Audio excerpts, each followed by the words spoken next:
El autosabotaje ha estado presente en mi vida y estoy seguro que a ti te ha pasado más de una vez. Recuerdo perfectamente la primera vez que me sentí vulnerable. Estaba en la primaria y era muy malo para las matemáticas. No sabía multiplicar ni dividir. Y cada vez que me hacían una pregunta o me pasaban el pizarrón sentía pánico. Un pánico que me bloqueaba, que recorría todo mi cuerpo, que me hacía sentir atrapado. Y aunque yo sabía que no tenía la respuesta, no podía decirlo. Me insistían en que debía saberlo. Pero la verdad es que no iba al mismo ritmo que los demás. Lo peor era sentirme expuesto. Recuerdo cómo se burlaban, cómo se reían mis compañeros. Y aunque hoy muchos de esos recuerdos están bloqueados, sé que dejaron una marca en mí, una huella que me ha acompañado hasta la adultez. Bienvenido al Jardín de las Dudas. Hoy hablaremos del autosabotaje. Y para mí este es un tema sumamente importante, porque la verdad es que, uy, qué difícil ha sido llevar este proceso. Hablábamos en el episodio anterior justo de mi etapa universitaria y cómo eso influyó mucho, pues también la parte del autosabotaje, de la presión, de no saber muy bien hacia dónde iba. Y pues obviamente era más que evidente que el autosabotaje crecía dentro de mí. Quiero comenzar hablándote que el autosabotaje no únicamente ha sido dentro pues del estudio, sino creo que también influye demasiado dentro de cómo me relaciono con pues el área de, vamos a llamarlo el área amorosa. Cómo funcionan esas relaciones amorosas conmigo. Y la verdad es que muchas veces he sentido que yo soy el problema, que si alguien no se queda o no me elige es porque realmente pues yo no, pues no lo había dado todo, quizá no fui suficiente. Pero pues justo como hablábamos en el episodio anterior, que si no lo has visto te recomiendo mucho que vayas a verlo, era justamente que la terapia fue algo sumamente importante y la ayuda psicológica de verdad ha sido un factor muy importante. Pero bueno, he aprendido que eso que yo me decía, pues no era verdad. Que muchas veces estas personas simplemente no están destinadas a quedarse y que creo que más que el sentimiento es entender que hay otros factores que van determinando justamente si es sano relacionarme con ellas o con no. Y es algo que todavía sigo desarrollando dentro de mí. Creo que todos tenemos distintas preferencias y aprendemos a rechazar lo que no nos gusta. Te voy a contar. A mí no me gustan las lentejas. Las odio, las detesto. Y así es como luego veo a las personas. Pues si a alguien no le gustó, pues es sumamente normal. Es válido, es natural. Quiero que hablemos mucho también del rechazo. Por muchos años fue una constante en mi camino, que muchas veces dejaba que dominaran, que tomaran las decisiones por mí. Y justamente no solo se enfocaban en la parte amorosa, sino que también eran en mis relaciones con las personas. Creo que muchas veces llegué a caer o a relacionarme con personas con este tipo de apego evitativo, si así lo denominamos, porque pues yo soy un ser de apego ansioso. Entonces, evidentemente estas personas, pues a la hora de yo intentar hacer este vínculo amoroso, pues obviamente corrían.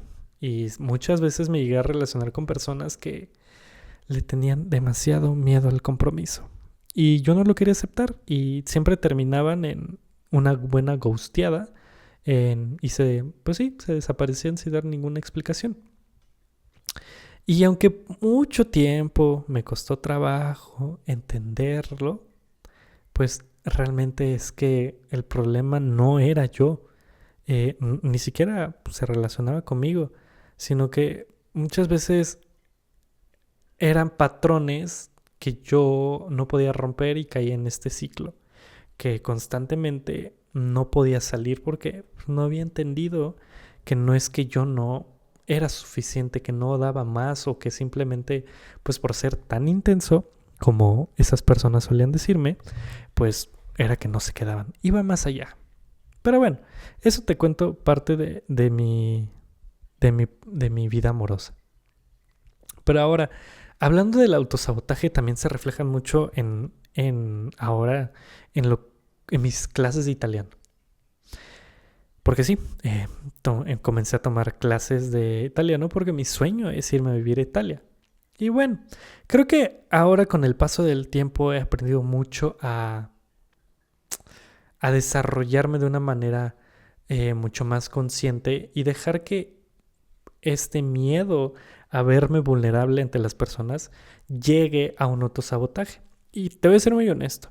Yo la verdad es que estuvimos viendo un tema muy, muy en específico, que es el pasado en italiano, que de verdad no sabes cómo me costó trabajo entenderlo, sobre todo porque ni siquiera también no tenía las herramientas, no tenía el libro, no me lo habían mandado, ni me habían dicho cuál era el que necesitaba. Al final resultó que eran 2 libros, no solo uno.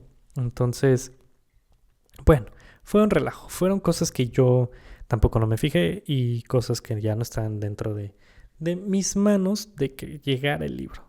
El punto aquí es que sí existe este miedo todavía de verme vulnerable ante las personas, porque verme tonto ante alguien es verme vulnerable.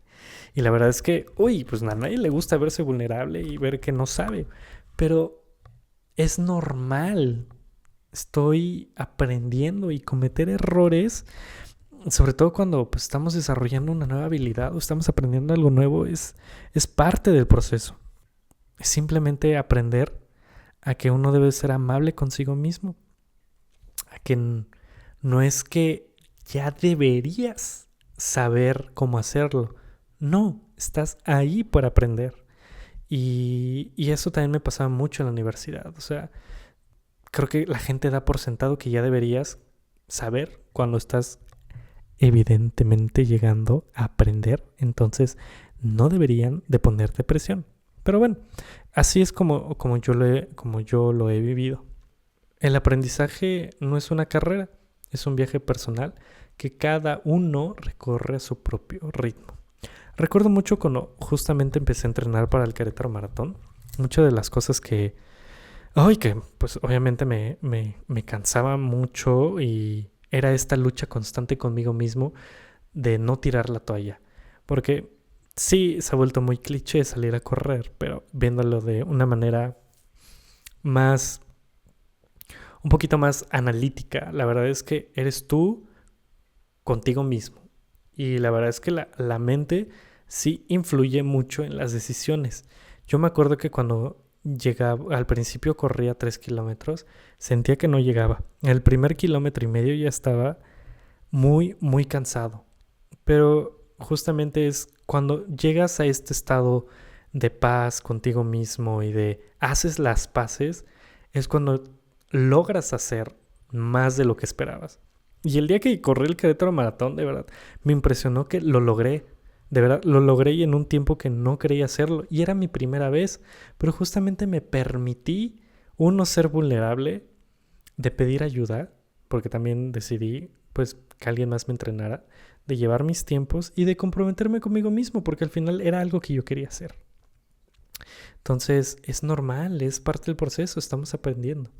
Ahora, que la verdad es que en las relaciones amorosas, pues, es otro tema. Yo creo que llevarlo mucho a terapia es lo que más me ayudó a poder, pues, realmente entender que sí, el autosabotaje, pues, era un factor que hacía que no, pues, que me diera miedo, que llegaban estos pensamientos de que cómo podía salir con tal persona, que quizá le iba a quedar muy grande, que y si no funciona, cuando todavía iniciaba algo, y si solo me va a usar, o sea, al final eran muchos miedos. Dentro de esto hay otros factores que probablemente podremos tocar en otro episodio, justamente las relaciones amorosas, pero al final entendí que yo no era el problema, como te mencioné. O sea, yo daba lo mejor que podía porque soy un ser intenso, me gusta sentir. Y eso es lo que estoy buscando en una pareja, que alguien pueda corresponder a esa intensidad, porque sé que esa misma no es tóxica. Es una intensidad normal. Siento que ahora todos estamos muy acostumbrados, la gente se está acostumbrando a que cuando te muestras muy muy tú, muy con todo este entusiasmo, con todos estos sentimientos a flor de piel, que le demuestras a la otra persona que quieres estar con ella, es cuando más se alejan. Me he dado cuenta que les da miedo porque no están acostumbrados, porque evidentemente ellos también traen estos patrones que no lo han trabajado, que probablemente no estén con un especialista, pero que ya no recae en uno. Y eso es con lo que todavía sigo lidiando mucho, porque, spoiler, mi última, mi último vínculo y mi última relación fue así. Yo lo di todo, yo realmente me queda el meme que decía como, yo la amaba, bro. Yo lo puse todo sobre la mesa. Y tristemente, pues no fue correspondido. Pero ya no quedó en mí. Digo, tuve mis errores, claro, porque tampoco no me voy a hacer la víctima. Yo también me equivoqué, yo también decidí quedarme. Al final me gustió, pero eso fue también algo sumamente importante, que me di cuenta que ya no dependía de mí, que yo lo di todo, que dentro de las cosas que yo sí podía hacer, yo quise ser lo mejor que pude. Pero si alguien no me eligió, bueno, no pasa nada. Me dolió, lo viví, está bien. Y mira, quizá este episodio sea muy corto. Y quiero terminar con lo siguiente. Créeme que entiendo, si tú te sientes identificado con esto, créeme que te entiendo. Mi primer consejo sería, busca ayuda profesional y, y quiero que también te abraces. Yo creo que muchas veces nos culpamos a nosotros mismos porque creemos o tenemos esta idea que alguien más nos dijo que no somos suficientes. Y créeme que cuando tú aceptes que sí lo eres contigo mismo, que eres suficiente, que primero logres aceptarlo y pues sí, que esté en ti, que lo eres para ti es suficiente y que todo lo demás te prometo que va a comenzar a caer en su lugar. Porque muchas veces cuando entra este sentimiento de que no somos suficientes es porque también buscamos constantemente la aprobación de las personas, que queremos caerles bien, que les gustemos, que tengamos que cumplir todos sus caprichos, y cuando se van nos culpamos porque sentimos que no lo dimos, que pudimos haber hecho más. Pero eso es mentira, diste lo mejor que podías, ya no queda en ti. Entonces creo que con pequeños pasos, pero comenzar a tratarnos con amabilidad, eso ayuda mucho a que también el proceso, pues ese proceso de sanación, porque evidentemente es una herida, comience a sanar.